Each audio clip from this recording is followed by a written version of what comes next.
attack. A family hopes the driver will come forward who struck an Anderson musician while he walked his dog on Father's Day. This happened in a rural area west of town on 8th Street Road. Eyewitness News reporter David McAnally on the musician, now hoping to get his groove back. Here at his shop, Dan's used to fixing guitars, but it took a surgeon to fix 30 pieces of his shattered arm. That is your elbow.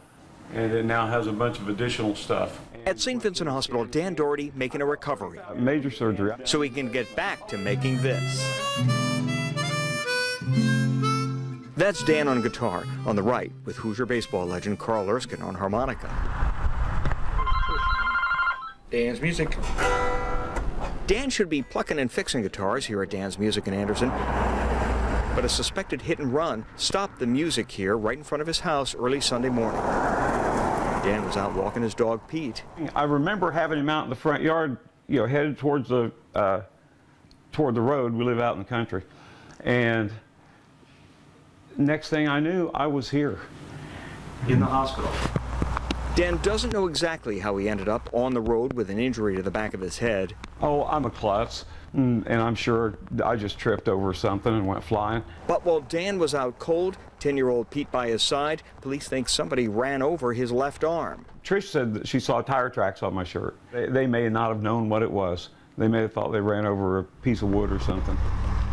It was 4:30 in the morning. Wife Tricia was still asleep when another person drove up, spotted Dan and Pete, and called police. The Good Samaritan who stopped and basically, we believe, saved Dan's life or from getting hit again. But I would like to thank the person who called in the report that we were out there. This is some bone that they had to put in. Showing the hardware holding together Dan's splintered left arm and wrist. They're grateful to the surgeon. He explained to us it was the worst he'd ever seen. The nerve is intact, so hopefully he'll regain most of his mobility with it. It's not like I'm going to be on the cover of Rolling Stone magazine anytime soon. But he's optimistic.